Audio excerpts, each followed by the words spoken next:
If you want to draw from imagination like this, stop studying anatomy like this, because we can't memorize complex structures like the muscles by just sketching them. The way to do it is to memorize the human body as simply as possible, and that can be done through the mannequin. Now, the mannequin is a structure of the human body that simplifies anatomy into basic volumes like cylinders and cubes. By building up your understanding of anatomy through these basic structures, you can draw from imagination much quicker. That's why it's the same method taught by Michael Hampton, Tom Foxstraws, and modern day James. I actually break it down in a 3.5-hour live stream that I did the other day, but this is the crash course and a quick demo on it. So this is the mannequin that you want to understand. And you can draw this and just memorize it until it gets ingrained in you. But there's a specific order of skills you need to learn that would make this much easier. The first thing you want to do is to be able to draw cubes and cylinders relatively easily, because the next step is to combine these into our first composite form, which is going to be two rectangular prisms connected by one cylinder. Now, after you get comfortable playing around with this form, you're ready to apply this and translate it into the three major masses. And these three major masses are important because they represent the head, chest, and pelvis of the human body. As you're building your understanding of the mannequin, it's a good idea to always use reference so that you know what goes where. So before drawing entire mannequins from reference, really take some time to draw at least 10 to 15 torsos with heads attached. When you're drawing these, really try to exaggerate the direction of the twist and clearly indicate the direction of your forms. Developing a good eye for this will make drawing anatomy much, much easier in my experience. And the whole mannequin is actually quite easy after you've got these steps down.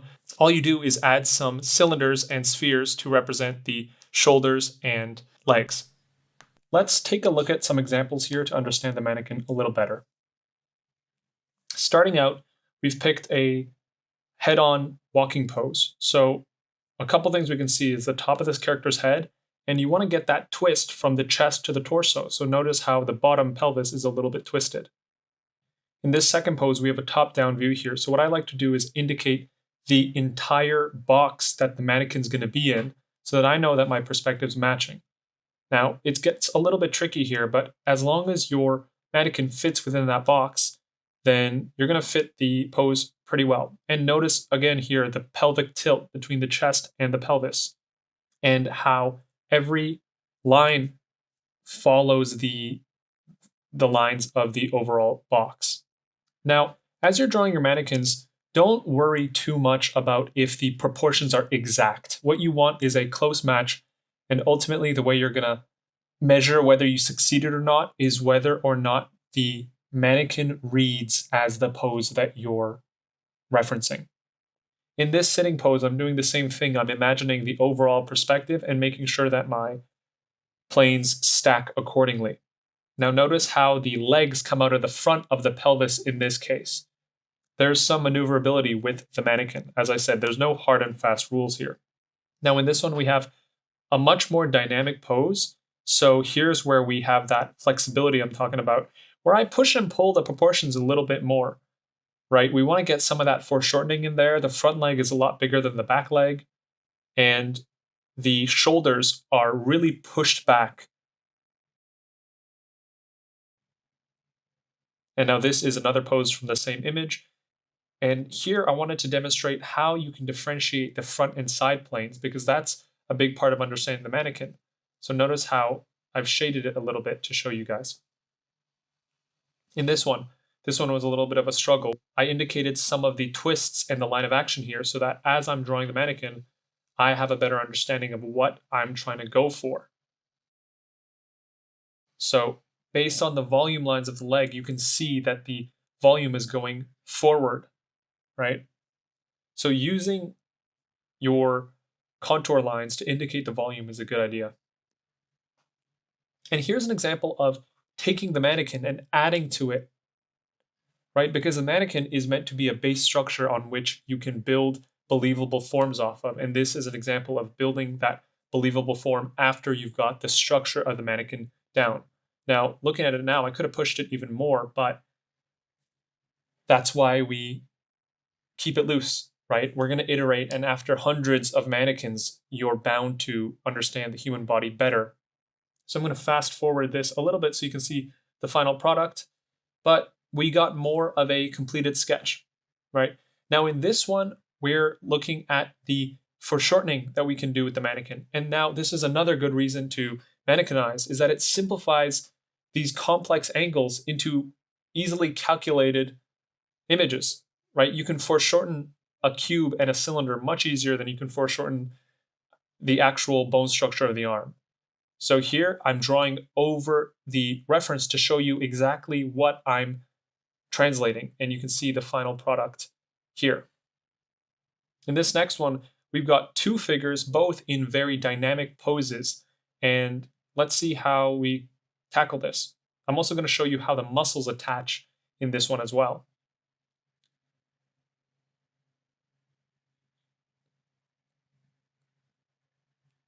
So something you want to always be aware of, is going to make the biggest difference in your poses, is capturing the correct angles of the torso, especially the two masses, the chest and the pelvis.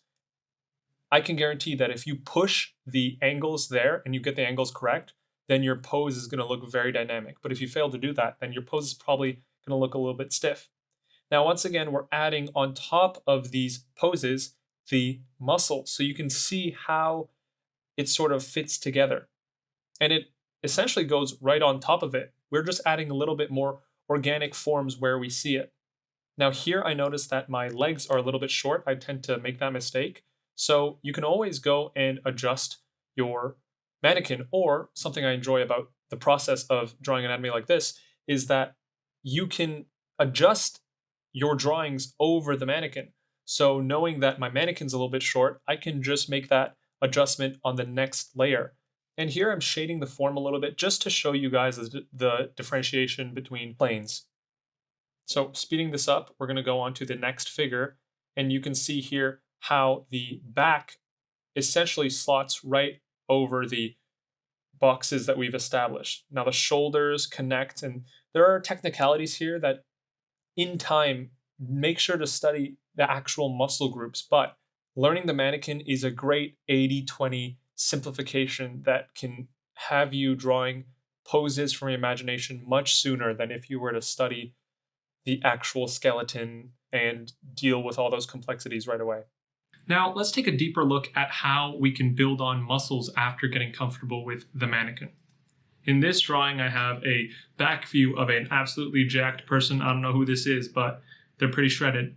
And what we're doing first is getting the mannequin down, right? You can see how we're building out the forms here. Once we've got this, let's go over it and draw out some landmarks. I've got the C7 vertebrae and the neutral process, which are two important points when connecting muscle. Now that I've added the scapula, we can start building on muscle. Now, you want to, like I said, learn a little bit about the muscles here. We're doing the trapezius, we're getting the deltoids in, and we're going to add the lats. But it's a lot easier to understand these muscles when you know where they attach. And the box is a really simple way to know where they attach, right? You can see here how the lats and the back muscles essentially slot right into the back of the pelvic box. And on the sides of the pelvic box, we have the border between our abdomen and our glutes. If you're serious about learning the muscles here, here's an exercise for you. Learn to draw structured volumes combined with organic forms. This will help you a lot. Something like this. Because once you can attach structured volumes onto organic forms, what you're basically doing is drawing muscles on bone. So here are a few examples of these forms that you want to get comfortable drawing, and you'll see that they end up just becoming muscles on the body. If you can expand this out, then you can just use this method to build out muscles from your imagination. So I'm showing you how here we can just draw the ribcage box, and by adding on a few organic volumes here and there, we have a torso. So practice these random shapes and attach cylinders onto spheres or spheres onto boxes, and just play around with organic volumes attached to boxes. Now here's a front view of how our muscles connect. Once again, I'm slotting out the base mannequin first, as you should always do, and I'm messing the proportions up a little bit here, but you can always adjust. That's the joy of digital. But once I've got something that I like, and I think it represents the tilt of the human body, I've marked out some landmarks. You can see I've indicated the shoulders, the sternum, and the pelvic bone. And now, like the exercise I just showed you, I'm adding on these organic volumes a little bit more deliberately. And you'll see how just by adding on these shapes, we're essentially drawing the musculature in detail. But all this is built off of these basic forms, and there's a clear structure to it. I've been drawing for a long time, and I didn't make mileage in my anatomy until I started simplifying into basic volumes. Now, something important here for the muscles of the leg is that you want to make sure that you understand the corner of the box of the pelvis, because look at how all the muscles of the leg attach directly to that corner. So that's an important landmark that you want to keep in mind. Now, for more information on the mannequin, I've actually uploaded a few slides from my upcoming book on my Instagram. So check that out if you want more do's and don'ts of the mannequin. But here we go, finishing up the mannequin. And I want to give you guys a structure of how you should practice your mannequinization if you want to learn anatomy. This is the order. First, you want to practice basic forms. You're not going to know how to draw anything without an understanding of the basic forms like cubes and cylinders. So start there. Then you want to get used to the three major masses, right? Your chest, pelvis, and ribcage, all in movement. If you can do these from imagination, then that is a really good spot to be in. Third, you want to be able to do organic form interactions and intersections. That's going to help you really in drawing muscles attaching to bone. The fourth stage is to do a lot of reference, like I just showed you guys. And the fifth stage is to express it freely with drawing from imagination, like I'm about to show you right now. But I want to let you guys know that I have a class coming up for the first time in June. If you're interested in that, check the link in my description and you can get $100 off. So yeah, let's get into the drawing from imagination. So anytime you're drawing a scene from imagination, you need to start out with the horizon line. You need to know where your level of the camera is, because that's going to define your perspective. So you can see here, I'm blocking out the mannequins and I'm doing and I'm making sure to add a box around the box of my mannequin so that I know the overall perspective of all forms within that box. And here, I'm just practicing scaling my mannequins and putting them in different poses. It's of course not going to look as accurate as a photo would, but the goal is to build your ability to imagine these poses in space.